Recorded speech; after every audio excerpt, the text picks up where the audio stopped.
But let's get into the Genesis discussion. That's the meat and potatoes of what we want to talk about right now.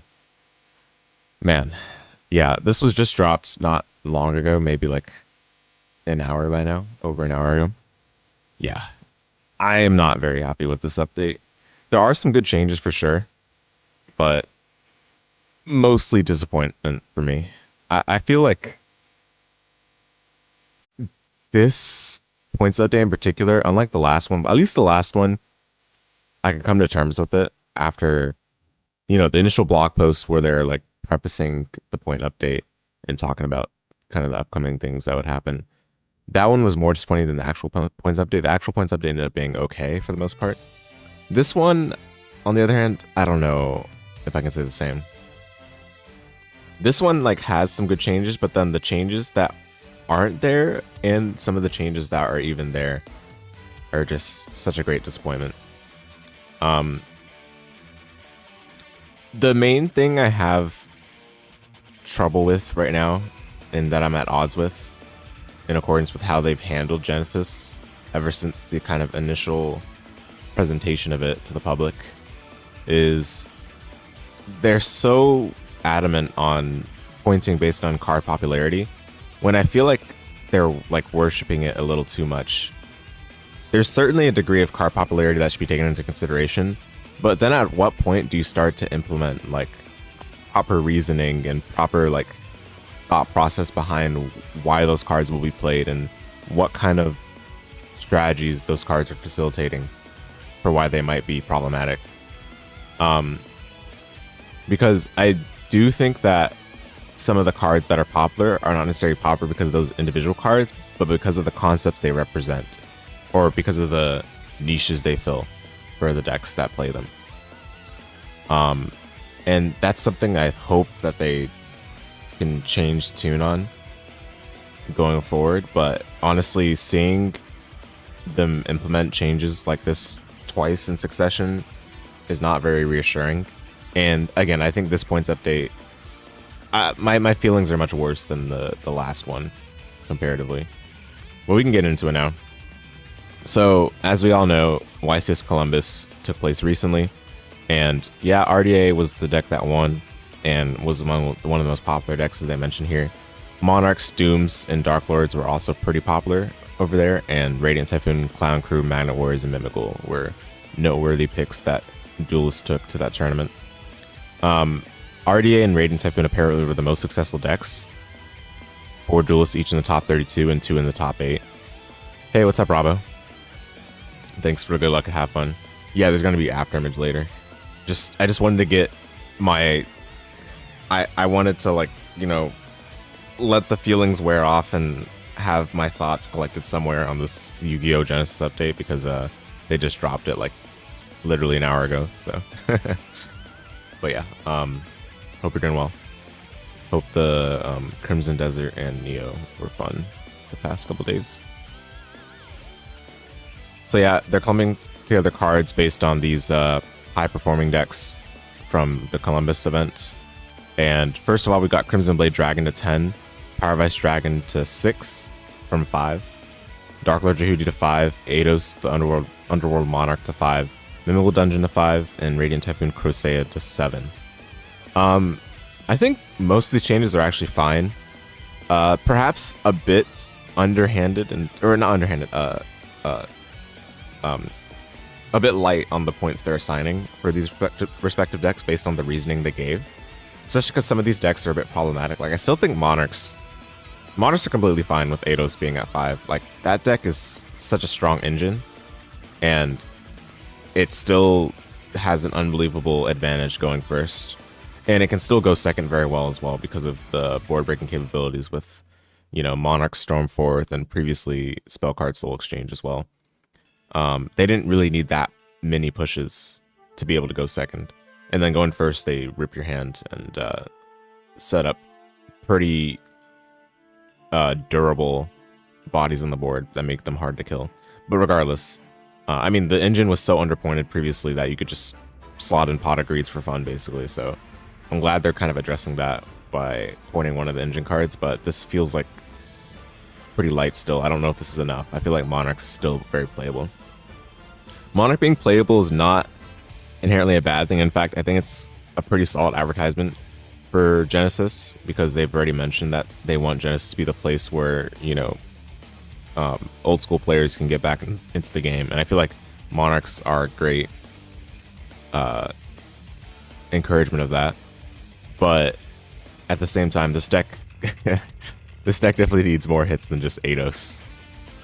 I don't know, like some of the Monarch cards are pretty old, so they don't have hard ones per turn, so it's just so easy for that deck to play through lots with just the engine, which is fine. It's not a bad thing, but it needs to have points that adequately match that ability to do so.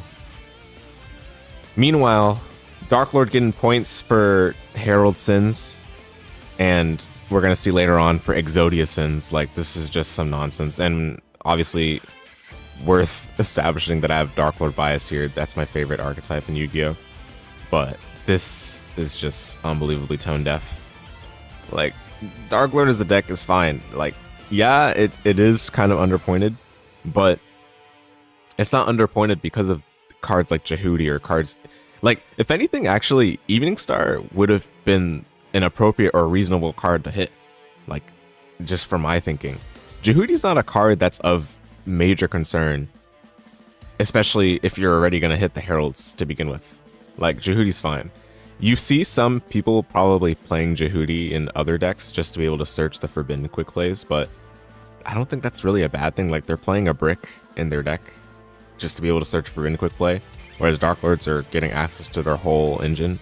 So that's much more value in Dark Lords, but I don't think this card, hitting this card, is the right thing to do. And also, like, playing multiple copies of this card, you still want to do it, obviously, in pure Dark Lord, but the reason why playing multiple copies of this card was really good to begin with was because of the Heralds, because you get so much value off of pitching this for the Herald cost and going plus off of it, right?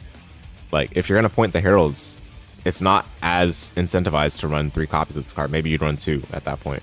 So this is not really the right hit if you wanted to hit Dark Lord specifically, but this is clearly a hit because it's popular. It's not really because they understand why the deck is performing so well. And the Heralds are the main reason why it's performing so well in this format. So it's just a really disappointing hit, this one. Power Vice Dragon to 6. Yeah, I mean, this card is really good. I'm surprised they actually only increased it by 1 point, but I don't think RDA really needed that many additional hits to begin with. They just need to decrease the amount of non-engine that deck can fit, to be honest, and that's the extent to which I believe the deck needs hits. But I don't think it needs to be like nuked off orbit or anything. A lot of decks have a hard time playing through the RDA inboard because it's just multiple field-wide banishes. And there's a lot of protection on the boss monsters, but I don't know if they need to hit the deck super aggressively. So this is reasonable to me. Although I kind of expected this to be hit by more than just 1 point each, so I'm surprised by that one. Crimson Blade Dragon to 10 is pretty reasonable. No complaints about that one. This is the card that I think is being used for what's it called? Searching Levianir. So they didn't point Levianir, interestingly, which I guess, sure. I mean, this is the card that searches it, so this card is definitely getting probably more value than it should. But I don't feel like this card is like that insane anyway, so it's like whatever. All right, and then Mimical Dungeon to 5, Radiant Typhoon Crusade to 5. Like, these are just popularity hits. Mimical's gonna be fine with Dungeon at 5. I mean, Dungeon is a very obnoxious card. Don't get the wrong idea. Like, this card like locks your opponent out of playing the game partially when Mimical sets up shop, but like Mimical will be fine with this card at 5. And then same thing with Radiant Typhoon. I mean, actually, Radiant Typhoon, I don't know if they'll be as fine with this card at 7. Like, they already had Chant and Vision hit in a meaningful enough way.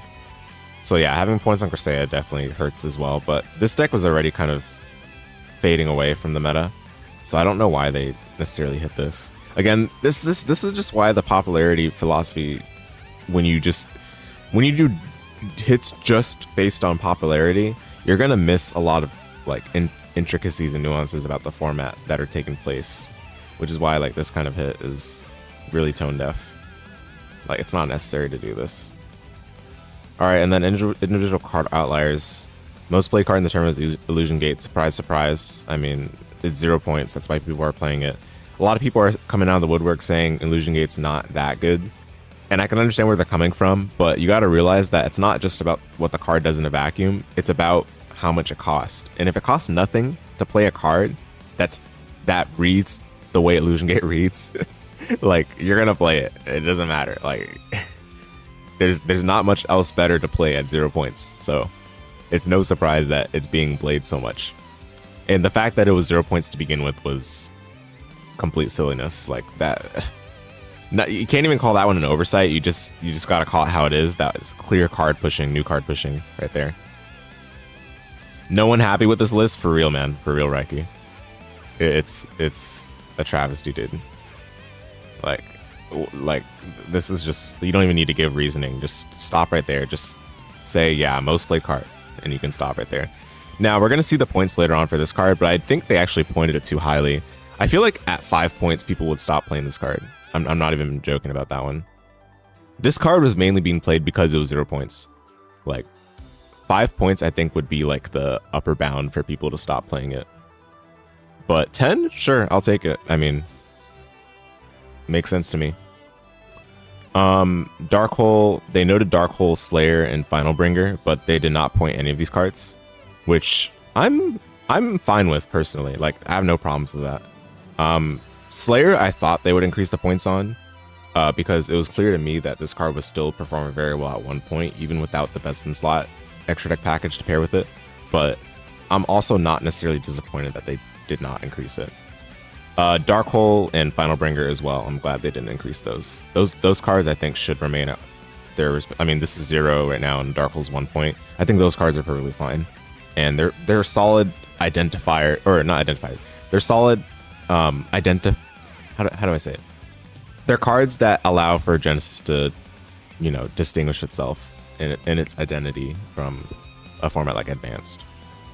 I think they're like you know, especially Final Bringer is a very versatile card. Allows you to, you know, potentially dodge interaction and can fulfill itself as a board breaker or even as a back row that's part of your end board if you're going first. I love this card. And then they mentioned various kaijus not named Gameciel, and then they singled out Gameciel for whatever reason, as if they had some like Giga Brain, you know, like, oh, we've cracked the code. Gameciel is being played because it has lower attack than any other kaiju. Like, just completely corny, man. Like what? Like what is this? If you hit Gameciel, people are just gonna play the other kaijus. Like it doesn't really matter that much. The attack value, like as long as you get rid of one of their inboard pieces, then you've done the work, and then you can just pop the kaiju if it's really a problem. Like I don't really get why they're talking about Gameciel in specific. It's not even a good attribute. It's a water attribute. Like like okay, sure, if Gameciel were like a dark attribute or a light attribute, I can understand them singling it out, but it's not even like a favorable attribute. It's just a kaiju. Like this is why the popularity angle and just looking at it in a, like just looking at the popularity in a vacuum is just completely naive. Like this sort of thing can easily bring the entirety of this format down. And I'm afraid that it might indeed do that. All right, usage spikes, non-engine. A few non-engine cards, a solid massive jump in play. The Heralds seen a 10 times increase in users since February's Proto YCS. Like the Heralds have been seeing play for a while now. Like basically ever since the, I want to say the Burst Protocol update. Like basically people just figured out like, oh, this is a 0 point hand trap. Let me build a deck around the fact that this is a 0 point hand trap. Like that's what people are doing with the Heralds. And it's been for much longer than what they're saying that this has been a thing people have been trying out. Like people are literally playing that branded fairy build just because of the Heralds. Cool Tune can jam in a bunch of Heralds because they have access to numerous amounts of fairies as well. And they're even playing additional fairies that they wouldn't normally play to be able to make the Heralds better, such as Mudora and Keldo, the shufflers from Ishizu cards. Let's see. Yep, increase in decks use fairy monsters, but this is like, if you just say this, like, this is missing the point, because people are playing these decks strictly for the heralds. It's not like they're playing these decks and it just so happens that they can fit the heralds in, like, oh, I guess these decks can squeeze the heralds in, and yeah. No, these and these are not even like pet decks necessarily. These are just fairy decks that are favorable for playing herald hand traps. And then they're like, okay, let's talk about D-Fissure. We know a lot of people have been, I don't know how to pronounce this word, ringing.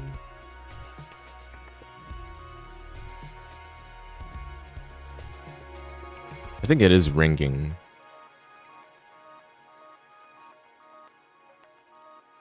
Let me get IPA. Yeah, it's ringing. Okay. I think I've seen this word before, but yeah, it's confusing. Like ringing. Okay, yeah. Thanks. Ringing their hands over this card since Genesis launch, but its actual usage rate has been extremely low in all extremely low in all the actual deck data thus far. What? Like, dude, the way they're saying this is like that like one friend you have in like your middle school class that is like trying to be extremely contrarian to be like cool and stuff. Like, oh, I don't do what everyone else does. Like, like, what is this? What is this? Well, why does the usage rate matter? Does the card facilitate healthy gameplay? If it doesn't, then hit it. Like, you don't want it to be in a situation where people are using it at an alarming usage rate. Just hit the darn card, man. Like, stop it before it becomes a problem, so that you don't get people to leave the format. Like, for real, man. And then they're like, until YCS Columbus, as if they're, you know, dude, this is just so corny. Like, I'm sure they're okay. Here's the thing, right? To give the benefit of the doubt, like, they're trying to work with like reputable data, right? So they're probably not looking at like all the little, you know, deck lists people are posting on Yu-Gi-Oh! Pro Deck, or, you know, locals data, or, you know, even the Genesis Discord servers tournaments or stuff like that, right? Like, they're probably trying to filter the data a little bit so that they don't have, you know, data from people just trying to force pet decks or whatever, right? But at the end of the day, this card is a format warping card, and it's been this way ever since the start of Genesis. Like, people noticed that this card was 0 points and have been trying to fit it in decks. Like, people were using it to stop hand traps from resolving. Like, that's been a thing since the beginning. It's not like it's all of a sudden becoming a popular card because, oh, you know, people have now realized that this hidden gem of a card is a good card. No, people have known it from the beginning. The most reviled card in the format. See, they know, but they're just trying to be like opposite for no reason. They know that people don't like this card. Had an event where its reputation and its registration numbers started to align. Though even with the massive spike, it still didn't reach 20% of all decks. Still being up in the high teens is enough to finally get it on the radar and get some points. And then, before you ask, D-Shifter continues to decline in use with every event. No, we aren't playing to lower its points, but an increase isn't justified by the data either. We continue to watch every bit of data on these two cards very closely. So basically, people gotta play cards that they don't want to play, and people got to play in a format that's very repulsive in order to just to make this card basically get shot behind the barn. Like, it's just unbelievable, dude. People have been complaining about the gameplay that these cards create for a very long time, and everyone knows that D-Shifter is a problem in advanced. In advanced, D-Shifter is at 1. Like, I know that the bar is quite low for Konami in general, like with cards that get hit, and you know, sometimes they leave the card at 1 and forget about it, but even in advance, they know that it's a problem and put it at 1 at the bare minimum. And obviously, it being at 1 versus at 3 is a big difference. With a card that's unsearchable like this, it'd be better off banned, obviously, but hey, we'll take what we get, you know. But in Genesis, you can play 3 of them because 10 points is not enough to discourage you from doing it. Clearly not enough as well, because people were literally playing decks like Mimigul and Dooms and Exosister just because they can play Shifter. And those decks aren't necessarily that good. Like, Mimigul is pretty solid, and it's not really because of Shifter alone. There's stuff like a Bot Herder that allows the deck to be a lot stronger than it should be otherwise. If you guys don't know what Bot Herder does, it's like the most broken board breaker of all time. For Mimigul, this reads take control of your opponent's whole board, pretty much. Non-targeting, so it's kind of obnoxious. But apart from Mimigul, other decks like Exosister and Dooms. Okay, Dooms is kind of...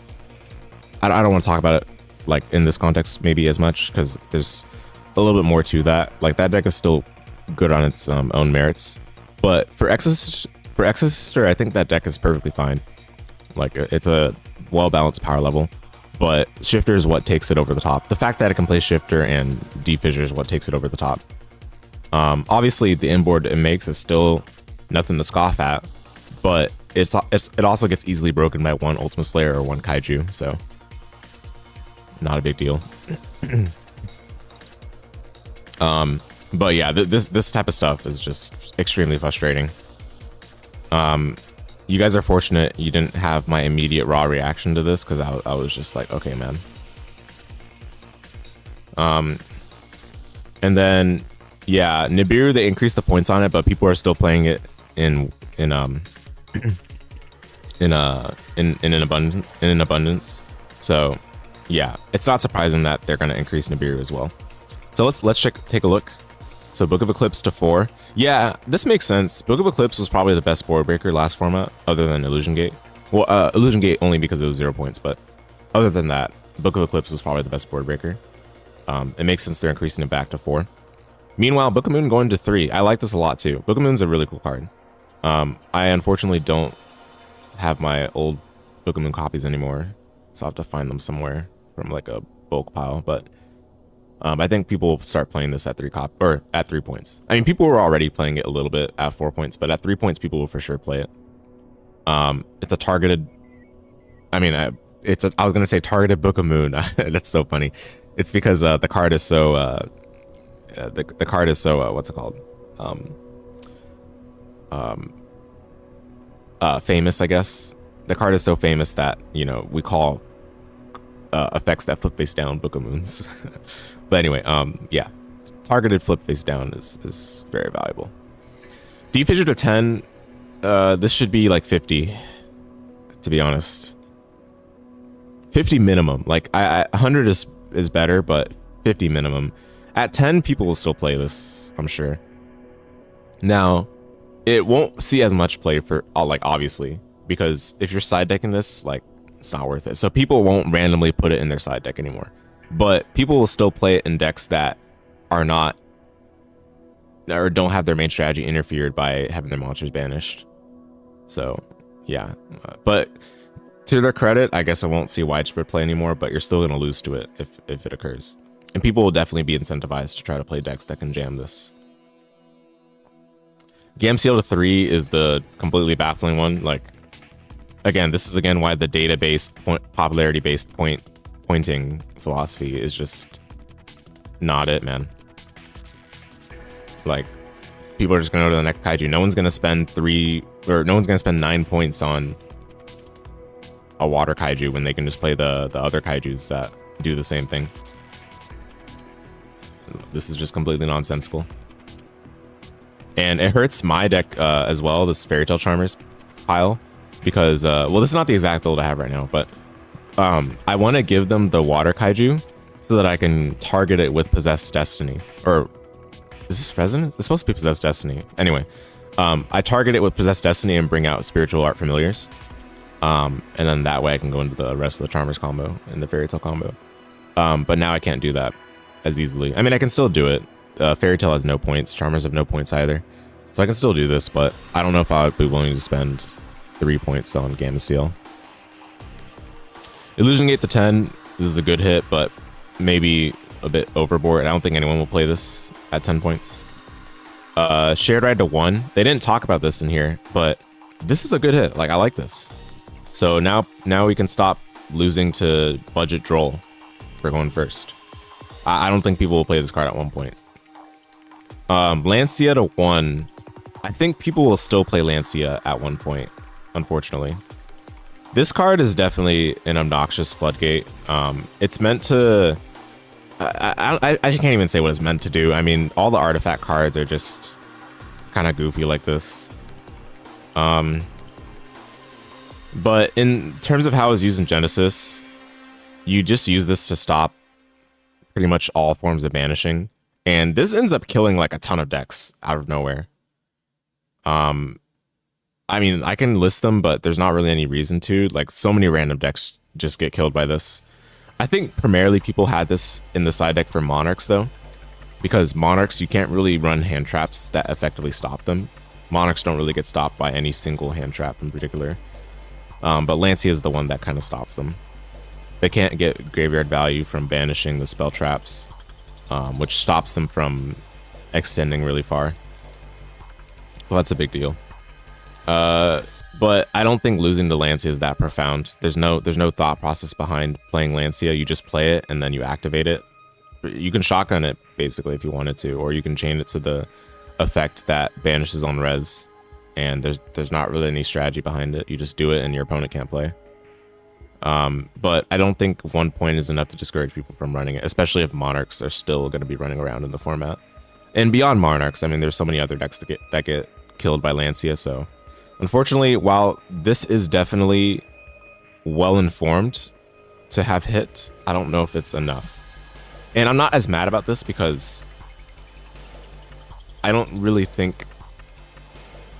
It's like a tough card to hit, basically. Like, everyone's playing it in their side deck, but then if you're not as in tune with why players are playing it, then you might not understand why. Right? You just see it in a bunch of side decks and you're like, huh, I see, you know? But yeah, they're probably like, I hope they would consider hitting this again if people still play it in as much of a frequency. So I hope they're not committed to just hitting it at 1 and then forgetting about it. All right, and then the Herald's very disappointing. Like, I think people will still play Herald decks. This is not enough. And why did they even point Purple Light? Like, Purple Light barely even matters. Realistically. Like, if you lose to Purple Light, like... I don't know. I don't know what to say. Like, this is such like a really... This is a really weird card to play in your deck. No, it doesn't really matter the format. Like, why would you play this? Like, I guess Eldritch or... Labyrinth would have to be super meta. Yeah, Labyrinth was, yeah. Like, those decks would have to be super meta for you to be willing to play this. And even then, you wouldn't main deck it, you'd side deck it. Like, I feel like this is tone deaf. And that's why, like, Purple Light being on here kind of confirms me that they don't understand the Heralds that well. Because these other Heralds are also super underpointed. Like, I think Orange Light should be 5 minimum, and Green Light 3 minimum. Like, Green Light especially is a lot more obnoxious than I think people really talk about. Like, this card out of nowhere stops some board breakers and stops some of your opponent's starters. Like, speaking from my personal perspective, playing against some Herald decks, I would activate Grand Circle and be like, oh, you know, activate Grand Circle. They have to have Skullmeister, or they have to have DD Crow to be able to stop it, right? Nope, they just have the Green Light and I just lose. You know, and there's several other examples of it. It's not just Grand Circle, obviously. Like, you stop a magnet bonding, you can stop a board breaker, as I mentioned. You can stop a Dark Lord Dance, you know. And there are still plenty of spells in the current game that say use instead of activate. So you just get completely destroyed by a Green Light negating it. Yeah, this is extremely disappointing.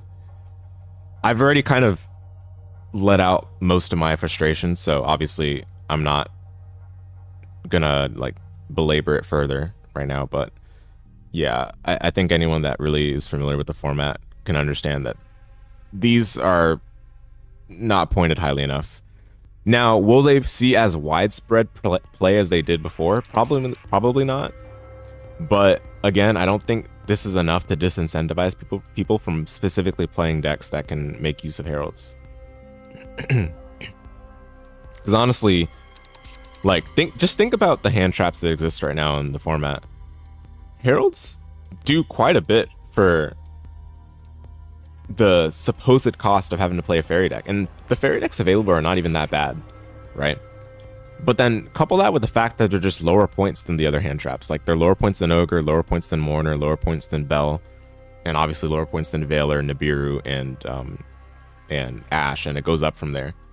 So, and you're getting a lot of value from them in the decks that you're playing them in. Like you can go plus half of them potentially, and for that matter, they're not once per turn at all. So yeah, I don't think this is enough to stop people from playing them. I think, again, orange light need to be 5 minimum, green light need to be 3 minimum. Purple light doesn't even need to be on here at all. If purple light's a problem, then purple light's literally not a problem. Like it would never be a problem. This is such an angular card. Like, anyway, Fulos to 8, agreeable. I actually think this card probably should be 9 or 10. This is not advanced. People really shouldn't be playing this card. You shouldn't incentivize people to play this card. And if it's incentivized for people to play this card, that means you got to take a look at the decks that people are playing in the format. Perhaps the combo slop is a little too slop, right? So you got to hit those combo slop decks. But yeah, this is probably the right move still. Nibiru to 8 is understandable as well. This is one of the best hand traps in the whole format. Increasing it to 6 points actually just made people even more aware that it was a good card. I think people will still play it at 8. Obviously, it's Nibiru. This is a card that completely, like, even if this card is not being played, this completely changes how you build your deck. Because you got to build your deck to be able to not lose to Nibiru. Now, unfortunately, and I already saw the rest of this, obviously. Unfortunately, not seeing Crystal Wing Synchro Dragon on here does mean that this won't change too much for synchro decks, because they'll still try to bring this out before the 5th summon, and then it doesn't even matter that Nibiru's increased. So I'm a bit disappointed to not see this card on the points list.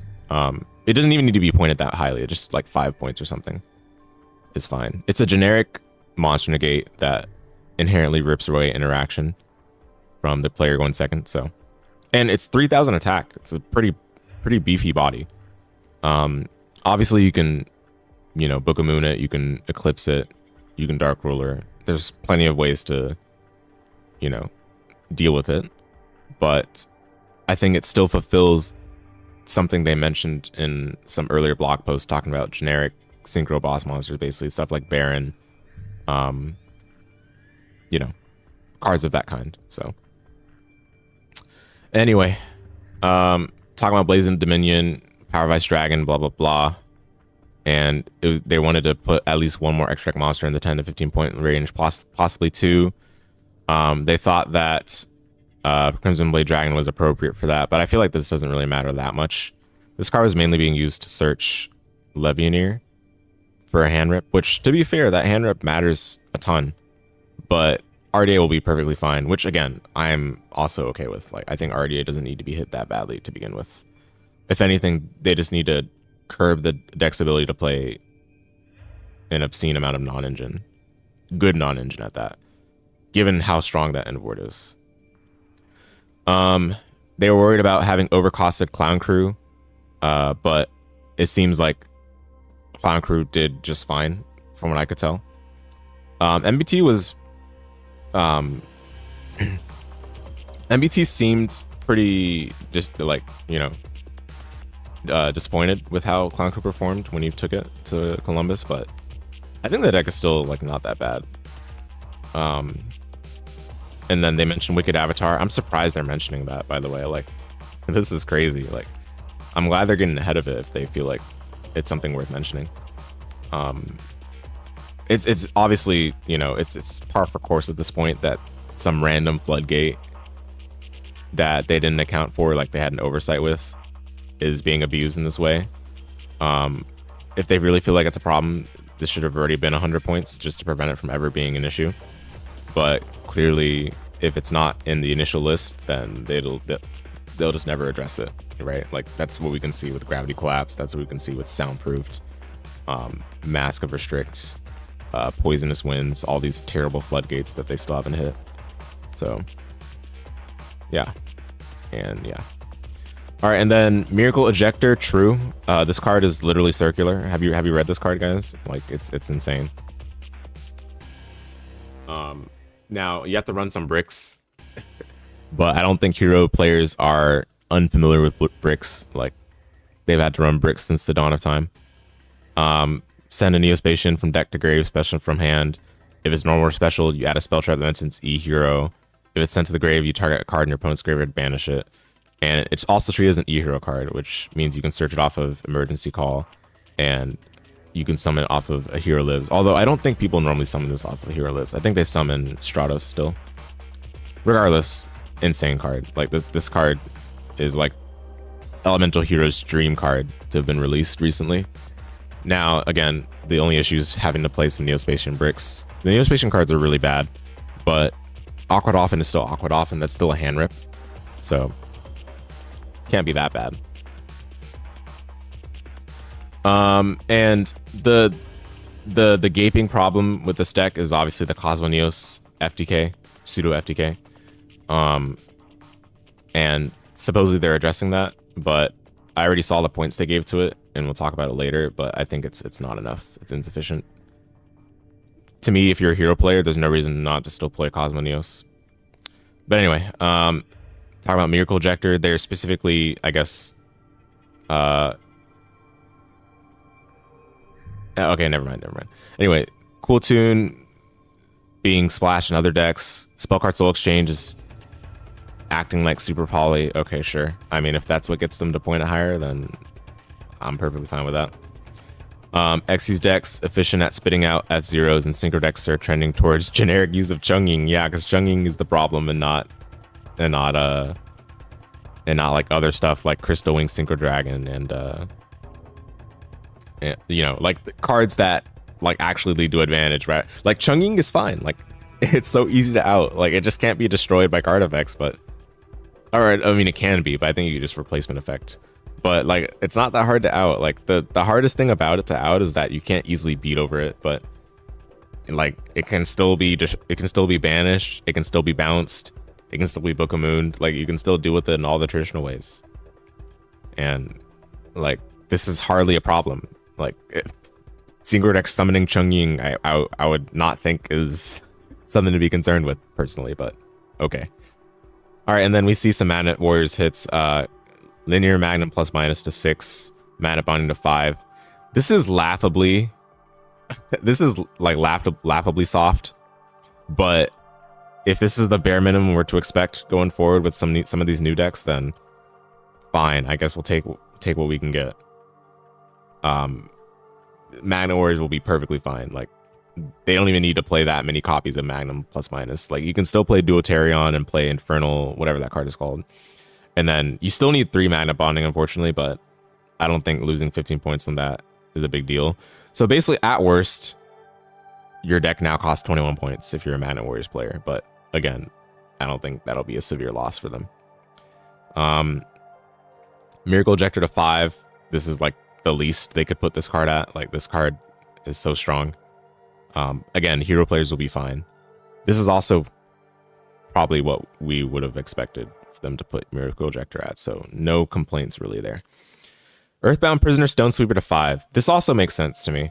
This card was like consistency card for searching Fiends, I guess, and was being used in a RDA, and there was another deck I forgot that was using it, but yeah. This makes sense. Keldo to 2 makes sense. Honestly, yeah. Even without the Heralds, you know, I think 1 point was eventually going to be too few for the shufflers. So Keldo to 2 and Medora to 2 makes a lot of sense to me. No issues with that. Cool Tune Clip to 7, Q to 7, Mix to 5, Rico to 5. Yo, they're finally hitting Cool Tune off orbit. Like they could have they probably could have done this like much earlier, but they're finally just hitting the hammer on the deck. I think Cool Tune might be dead, folks. And someone will find a way to still play it, but this reads to me like it's kind of dead. So funny that it took them this long to hit the deck when it wasn't really that popular in this format. But I mean, it wasn't like it was bad either, so I'm not complaining. Heavy poly to 3.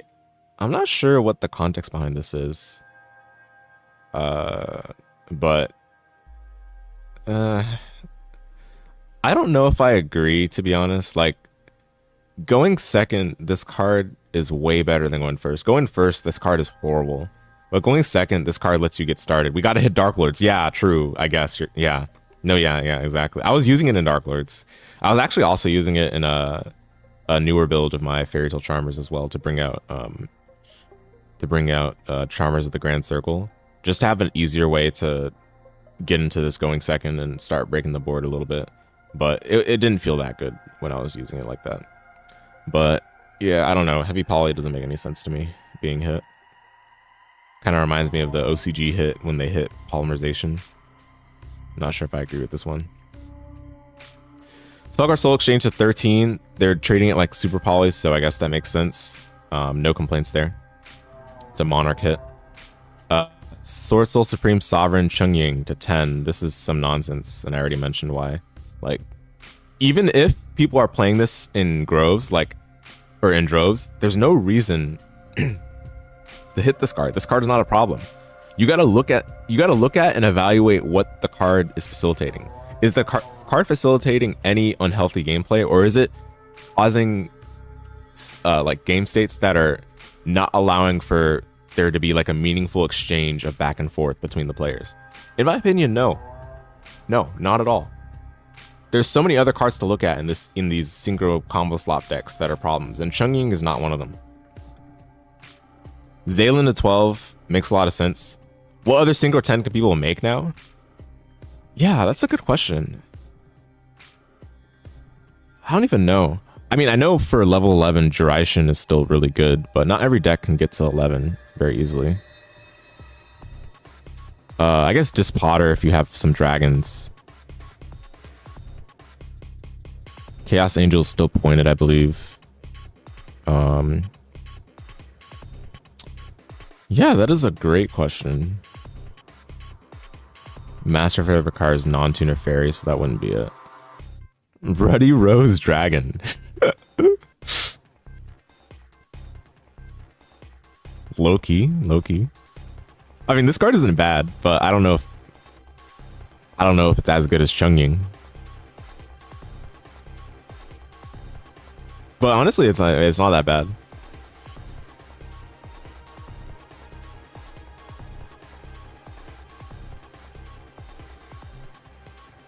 Yo, Stardust Warrior.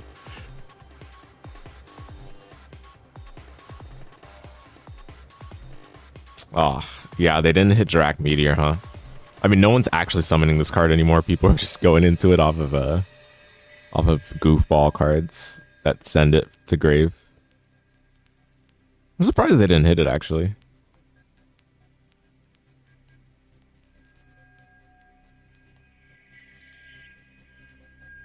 Okay, yeah. So, yeah, there's not really other cards that are as good as Okay, Satellite Warrior is pretty good, actually, too.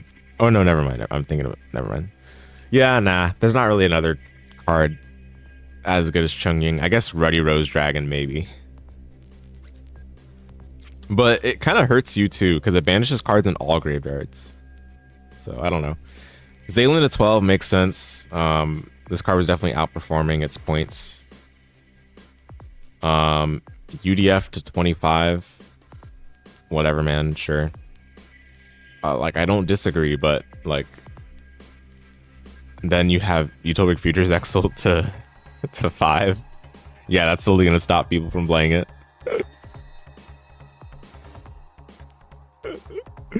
What?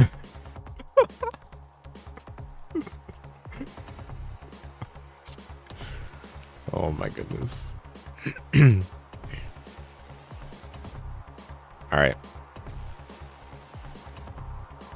At least one person trying to jam Exodia, trying to force it down the format. True. So are you just gonna hit Exodia then, or are you gonna do something else? Something else, because that seems about right. Yeah. You know what? All these times Exodia people have been trying to force it down. We're not gonna hit Exodia. Actually, we're just gonna hit all the other cards except Exodia, so that way people find another way to play Exodia. They say they want to get rid of FTKs, but they don't kill the card that is causing the FTK in the first place. It's like, it's just baffling, dude. Baffling. And the other contentious strategy was the hero deck that had Cosmo Neos filling the same role as Hot Red Dragon, Archfiend, and King Calamity. This is an interesting case because Cosmo Neos isn't being cheated out like King Calamity usually was. I mean, it is being cheated out. What? Like, what are they talking about? Like, have you guys seen all the summoning conditions on Cosmo Neos? They designed this card originally to not be abusable. Like, this card was basically originally designed to not even be abused. And then they printed favorite contact that just said, okay, ignore all the stuff that prevents you from cheating this out, basically. Like, ignore the summoning conditions, and then it doesn't return to the extra deck. Like,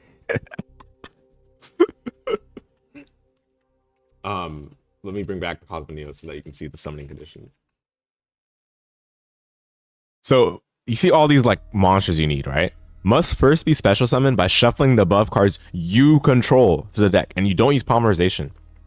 And it's special summoned and not fusion summoned, right?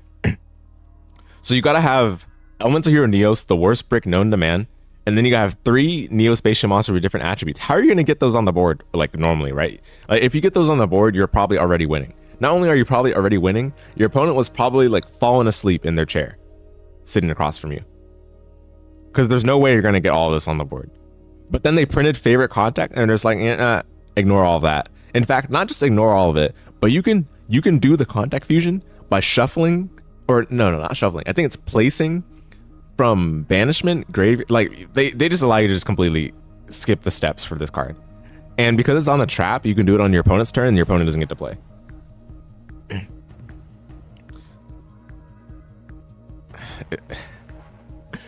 So like what is this? What kind of nonsense is it? It is being cheated out. Like favorite contact is literally reads that you ignore what Cosmo Neos was built to be like restrictive for.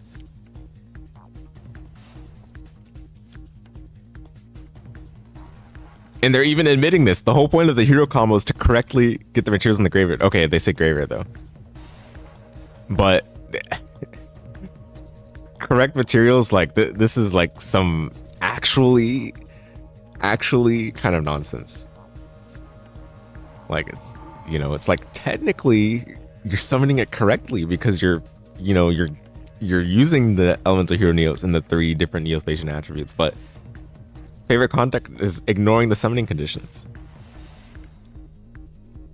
Favorite contact does not get points at this time. Okay, so 21 points for Cosmo Neos. People can still play this if they want to.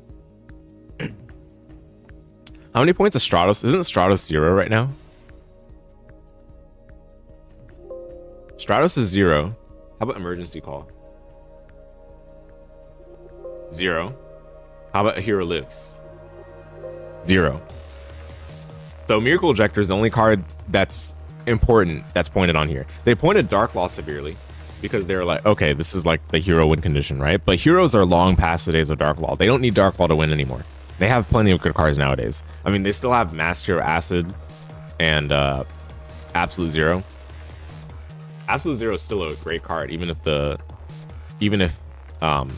doesn't trigger from it doesn't trigger off of being bounced anymore, but it's still a good card. If they destroy it or if it gets banished or anything like that, then it still triggers.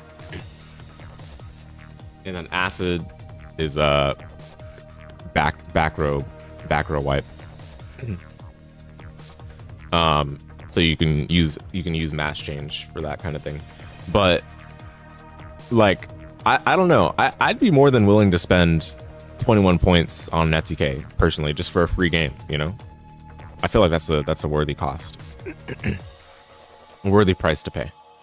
And Miracle Ejector, you're playing that card regardless of whether it's 5 points or not. Like, that doesn't really change. So, since you're still playing Miracle Ejector at 15, spending 36 points for a free game, be my guest, you know? Like, perfectly fine. Like, why is this not 100 points? Why is it even 21 points? Like, what is the rationale here? Like, what are they like afraid of it being paired with to make it 21 points? Is it just because it's funny?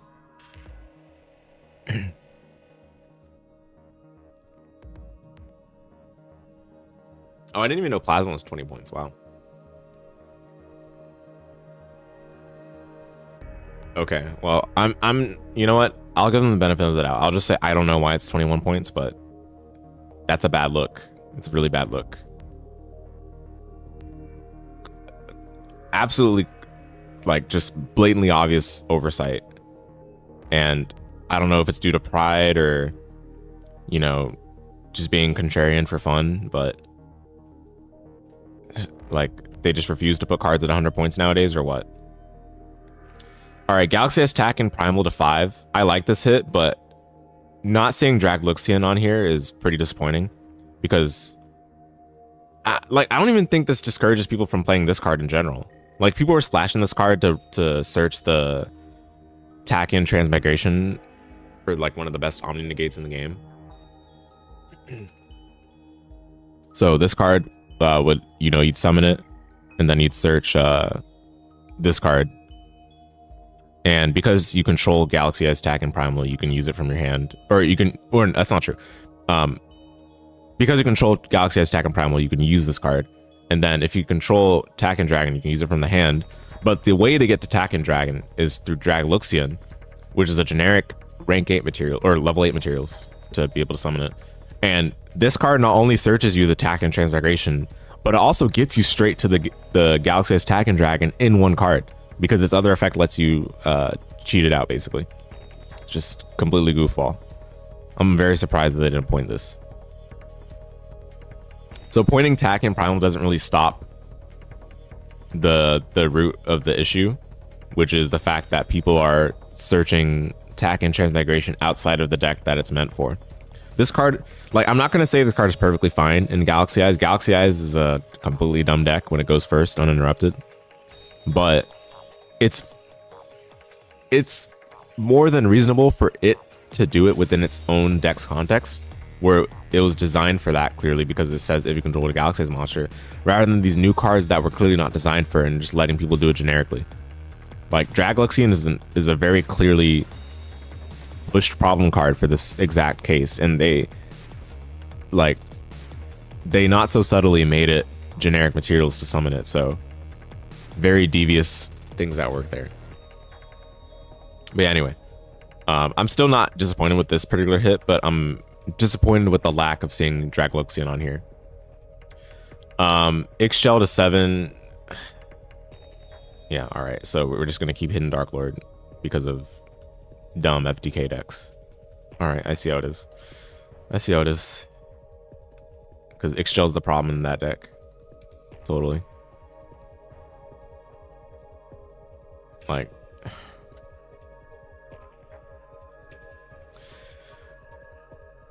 all right, and then I mentioned Chungying again, but no one is actually playing Sword Soul. True, because Sword Soul's overpointed. Lyralus keeps showing up as an engine rather than distinct strategy, so we move some of those points around as well. Okay. Union Hangers dropped again as well, and there's a bunch more. Fair enough. So yeah, there's some pretty spooky stuff going down here. We can go through it when we look at it. They say they're being cautious because they don't want to insert a poison pill in the form of an accident. This cooling path is more aggressive, so we're being aggressively cautious. I like that they're being aggressive with these unpointings, because it's good to try to keep the pointless trimmed down where it's possible. Starting off aggressive, all right. Big Welcome Labyrinth to 15. This was already, I think, just decreased some time ago, I believe. People were already trying out Labyrinth last format, in my experience. So dropping to 15, reasonable. This is still probably too much, but it's not like the deck is unplayable right now, so. Change of Heart to 3, sure. I like it. Inclusion to 20, Soulful Door to 3. I don't know much about Christian to really say much about that. Darkened Evaporation to 0. Interesting. Interesting indeed. I think this is good for Dragon Rulers, maybe, but I don't know if a lot of Dragon Rulers players were necessarily running this in the first place. Dunlong to 10. Okay. Lab got 4th at WCQ from what you heard. Oh wow. Before even this point update, huh? Yeah, I mean, I thought the deck was really already playable based on what I've seen before this point update, so this is definitely pleasant for the Labyrinth players. Diagram to 10. I don't think anyone will be playing True Draco, so you don't have to worry about this one. Don't get me wrong, though. Diagram is still an insane card. That's like a modern quality field spell, but I don't think anyone's playing True Draco regardless. So, Dragon Maid Tiding to 1, and Dragon's Light and I forgot about Dragon Maid. True. So I guess that helps Dragon Maid a little bit. Dragon's Light and Dark to 1, sure. That helps. Is this the one that Blue Eyes runs? I think Blue Eyes can run this. So yeah, that helps Blue Eyes a little bit. All right, and then Duality to 1. That's pretty spooky, but it's not like people were playing it to begin with, so it's fine. Failure Regis to 7. I was surprised that they increased this some time ago. I didn't really feel like this was a problem. That like unnecessarily hurt Dragon Maid. And I think they were hitting this because of Draco Tail at the time, but why not just hit Draco Tail directly? It's beyond me. Fire King Courtier Volcanics to 15. Bullish Barrel to 25. This is a good move in the down direction, but I don't think people are going to play this card still. Although it is cool that you can play 3 Foolish Burial now and still have enough points. You still have 25 points left. That's pretty cool, like just conceptually. But I don't think people will really play this still. Chalice to 1, Lance to 1. I was talking about this actually not long ago. Let me see if I can pull up the tweet. I just want to pull it up for proof that I had mentioned this some time ago, that the forbidden quick plays can come down.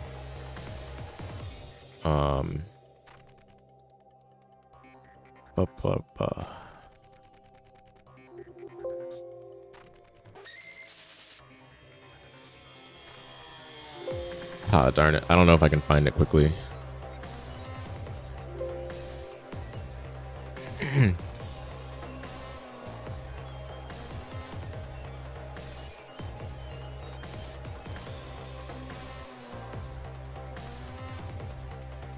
Yeah, nah, it's okay. But yeah, I mentioned that I thought the forbidden quick plays can come down and people will probably still not play them.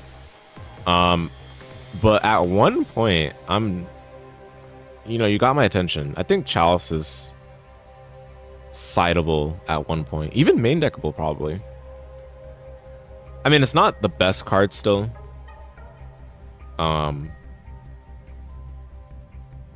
But it is a non-engine that you can use to partially break a board if an inboard piece is targetable. I think people will play Chalice at one point. I do think people will play it. Lance at one point is a trickier one.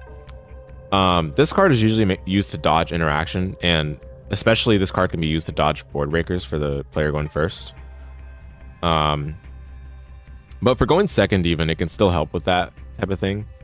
But it's not as common for it to be able to fulfill that purpose. So I am very interested in whether people will play both of these more. I definitely think people will play Chalice at one point. Lance is like, I'm not sure, but I'd be interested in people playing it. I'm going to be trying out Lance myself for sure.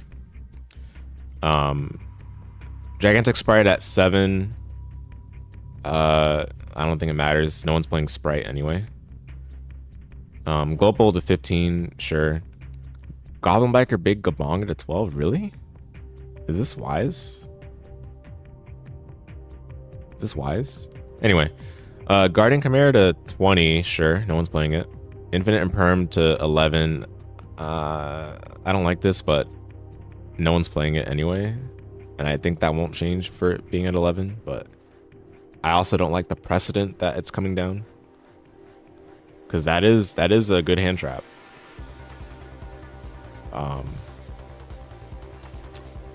So yeah. All right, Kaiju Slumber to 0. This is the card I've been thinking about the most out of this section.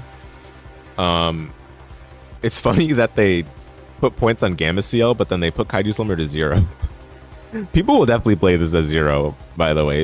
Expect to see a lot of this card probably in this format. You gotta run some Kaijus in your deck, your main deck, to make it good. But it's not like people weren't doing that already, so that's not going to be a deterrent factor. Destroy as many monsters on the field as possible, then special summon in attack position 2 Kaiju monsters with different names from your deck, 1 on each side.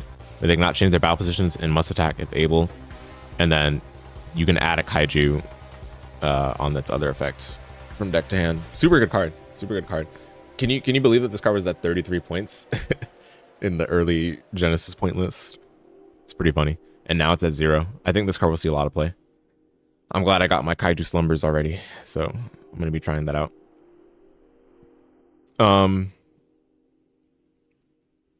Iron Thunder to 3. I don't like this.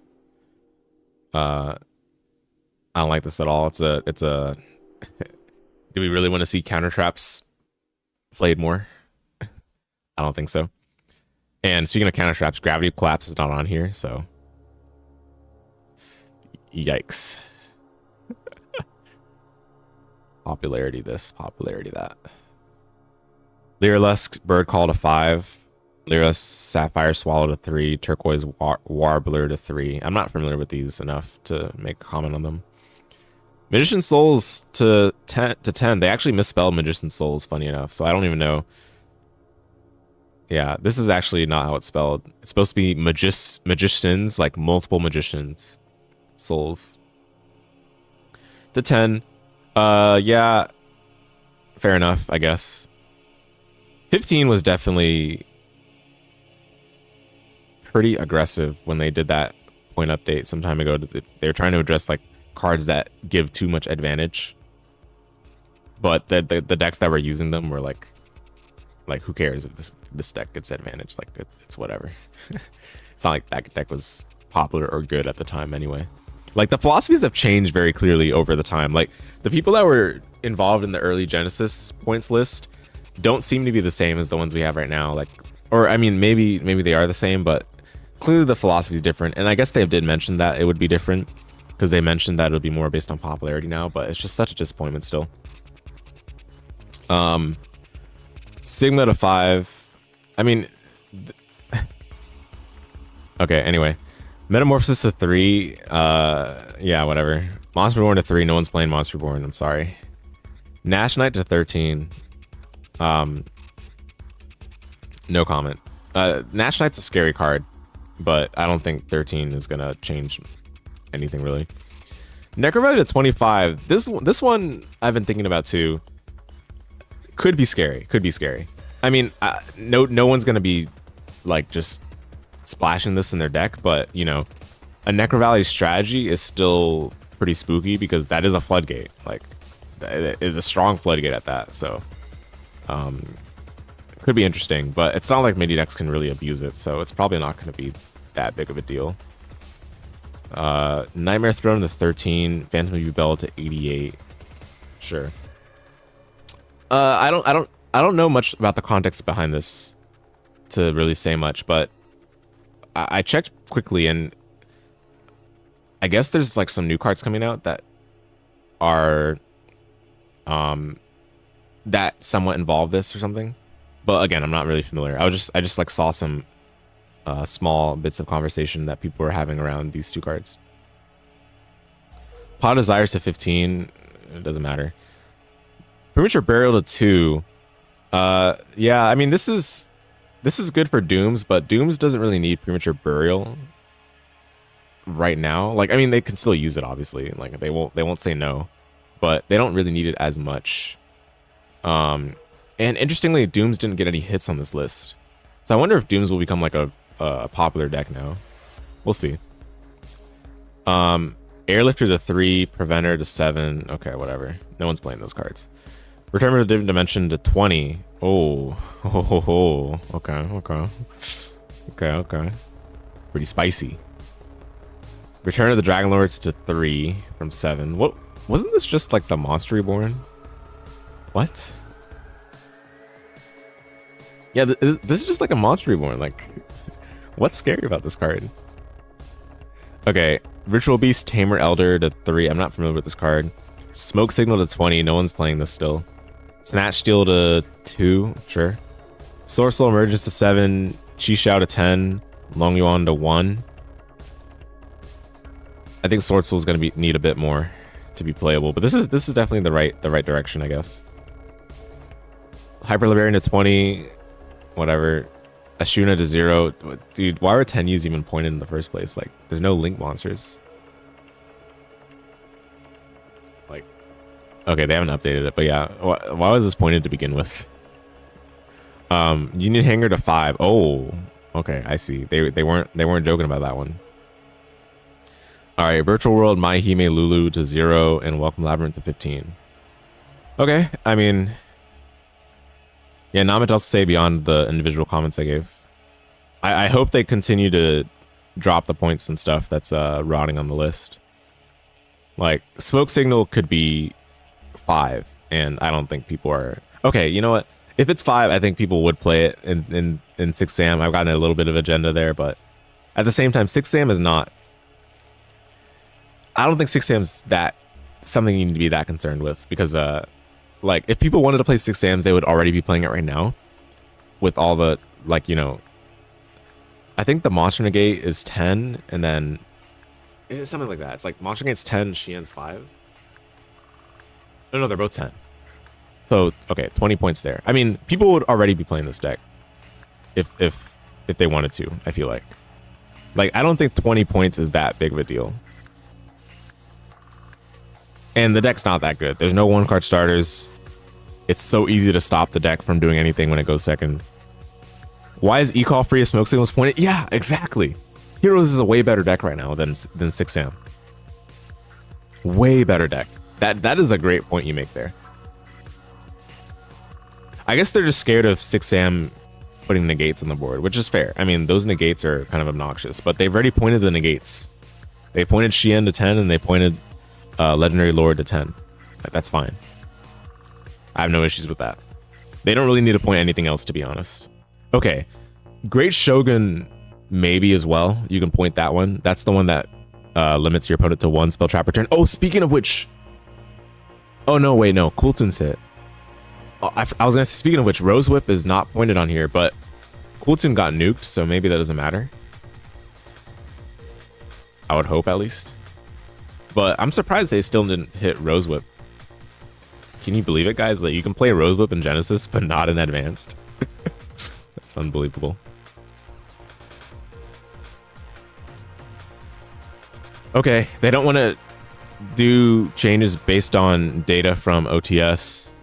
Sure, whatever. Blah, blah, blah, blah, blah, blah, blah, blah, blah, blah. Okay, Chaos Origins and Battles of Legend Glorious Gallery is coming up. So that's the 25th. So we might be back here talking about this a little bit on the 25th. Otherwise, folks, I think that's all there is to talk about. Yeah, I mean, overall, I'm disappointed. A lot of stuff that's missing from here, and a lot of stuff I don't think that got adequately pointed. We still don't see a lot of floodgates on here. D-Fissure at 10 is definitely the right direction, but I don't know if it's enough. It just for the precedent in terms of their original philosophy, I don't think D-Fissure to 10 is appropriate. And Macrocosmos is not on here either. We already mentioned Poisonous Winds, Soundproofed, Mask of Restrict, like all these terrible floodgates that should just be at 100 because, you know, they've already set the precedent for terrible floodgates being at 100, so I don't know why they're not putting the other ones on there. Gravity Clasp as well. Yeah, disappointing. On the other hand, definitely some solid changes still. Not entirely, but at least there is some good in here. It's not all bad. And I'm definitely excited to see what people do with like Chalice Lance and Kaiju Slumber. I think those will be influential cards, potentially, for going second. I'll definitely be playing them, personally. I don't know what other people will do, but I'm curious to see. Yeah. Yepers. I'm mad about the Dark Lord stuff, but I guess I'm not gonna give up. But I'm just so sad, dude. Like, the branded Dark Lords is such a tight list with points already. I can barely run non-engine in that deck, and now I don't even know if I can run non-engine at all. I'm not even sure if I can still run the deck, to be honest, because I do need the 3 Jehudi. Because you have so many ways to discard in that deck. I really need 3 Jehudi. And I'm running 3 Yugioh right now, and that was already like a tough thing to fit in. So Yugioh being 2 more points each is pretty brutal. I guess I'll just be playing Fairy Tale Charmers because they didn't hit that deck at all. No one's playing Fairy Tale because it's not popular. But I'll accept it. 0 points for the engine. I can play whatever I want. Alright.